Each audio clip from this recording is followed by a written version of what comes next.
अशा प्रकारच्या संकल्पना आणि त्यावेळीचं शिक्षकाचं कार्य आणि आताचं शिक्षकाचं काम याच्यामध्ये जमीन आसमानचा फरक आहे. येणारी सर्क्युलर्स आत्तापर्यंत प्रत्येक शाळेमध्ये 200हून जास्त सर्क्युलर शिक्षण खात्याकडून गेलेले आहेत. त्याच्यासाठी ते करस्पॉन्डन्स करणं हे सगळे जबाबदारी आणि तेही करूनही विद्यार्थ्यांना शिकवणं ही खरंच तारेवरची कसरत असते. असं म्हणतात की आदमी लाख संभलने पर भी गिर जाता है, मगर झुक के जो उठा लेता है वही खुदा होता है. ही शाळा बंद पडण्याच्या वाटेवर आली होती असं कळलं. इथं एका योग्य शिक्षिकेची नेमणूक झाली. ती म्हणजे प्रतिमा. नवऱ्याला बरोबरीनं घेऊन गावागावात फिरवून मुलं एकत्रित करून या शाळेत आणून ती शाळा जिवंत ठेवणे. म्हणजे खऱ्या अर्थानं मी तिला खुदा म्हणणार नाही, पण तिथं ते स्थान होऊ शकतं यापुढे. आणि या शाळेला खरं म्हणजे उज्ज्वल भवितव्य आहे. माझी आणखी एक विद्यार्थिनी समोर बसलेली आहे आरती. ती चावडी येथे प्राथमिक शाळेमध्ये शिक्षक आहे. ती अशी धडाडीची आहे. आणि आज समाजामध्ये हळूहळू मन आणि मत परिवर्तन होत आहे. इंग्रजीचा जो ओढ होता तो हळूहळू कमी होऊन मुलं पालक किंवा मुलं कोकणी मराठीकडे वळायला लागलेले आहेत. ती ती चांगली गोष्ट आहे.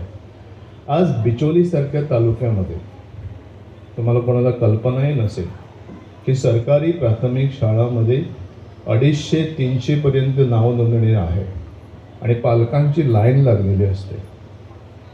हीच संकल्पना कदाचित पुढे आपल्या गोव्यामध्ये दिसू शकते. म्हणून शिक्षक जे आहेत आपल्या परीनं कार्य करीत आहेत.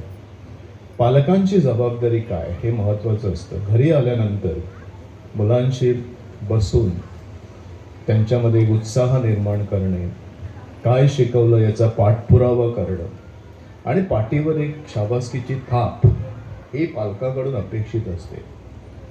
आम्ही ज्यावेळी शिकत होतो त्यावेळी मला तरी कधी आठवत नाही की आमचे आई वडील शाळेमध्ये आले होते. कधीही आले नाही.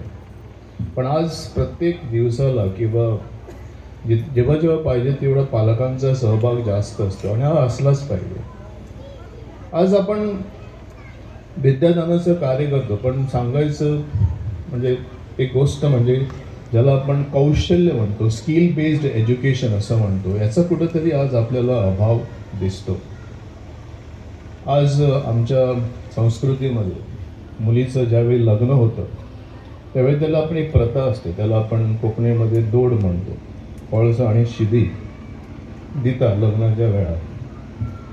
पण आपल्या चलयेन केन्ना बांयर वचून उदक काडला ना. त्या कोळशाक कोणी कशी घालप हें खबर आसा ना. हें आज शिकोवपाची गरज आसा. आणि आज आमी आमच्याच भुरग्यांक संरक्षणाचे इतले कवर दिल्ले आसा की अपुरबाय खूब जाल्ली आसा. गाडी आज शाळेकडेन घराकडेन पर्यंत येता आणि भुरग्याक घेऊन वयता, परत हाडून पावयता. आमी चलून गेल्ले. ती 4 पुस्तकां हाती घेवन चलून गेले, चलून आयले. टिफिनय ना, उदका बाटली ना, बॅग ना, कांय ना. पण परिस्थिती बदलला. Okay, good. पण पालकांची जबाबदारी ही जास्त महत्त्वाची आसा. आणखी एक गोष्ट म्हणल्यार आमी आज व्हडली व्हडली घरां बांदता. पयलीं घरां बांदतना कसलो विचार करताले? एक घर जेथे एक लिव्हिंग रूम, एक बेडरूम, रांदची कूड आणि जर 2-3 चेडे आसा ते एक रुमान न्हिदताले, चेडवां आसा जाल्यार ती एक रुमान न्हिदताली. आज आमी घर बांदतना कितें विचार करता? मागे 2 चेडे न्ही, 2 रूम, 2 चेडवां न्ही आनी 2 रूम आनी आवय बापायक 1 रूम, 5 रूम. पण एक इंडिपेंडंट रुमा आपलो भुरगो कितें करता हे पालकांक खबर आसना. आणि खंय तरी आज ताजेरूय विचार करपाची गरज आसा. कारण मूल्य जे म्हणटा आमी, भुरग्यांचें जें कॅरेक्टर जें आसा हें सगळ्यांचेच बरें जाता अशें ना. So character is also very important. आणि आमी म्हणटा की character is what we think, what we are, but what we should strive for is the reputation. And what is reputation? Reputation is what others think you are, what others think you are. आणि दुसऱ्या खातीर आमी कितें आसूं जाय हें साध्य करपाक आज आमी प्रयत्न करपाक सत्य शेवटी शिक्षकांक एक विनंती, केवळ पुस्तकांचेर कॉन्सन्ट्रेट करू नका. पुस्तकांच्या भायर वचून आज आपण आर्टिफिशियल इंटेलिजन्स म्हणटा, चॅट जीपीटी, गामा ह्या सारखे खुबशे तुमकां रेडीमेड सगळें मेळटा, पण सगळें सारकें आसता अशें ना. केन्ना केन्ना ताजो विचार करूं जाय आनी भुरग्यांक वेवस्थीतपणे शिकोवपाक जाय.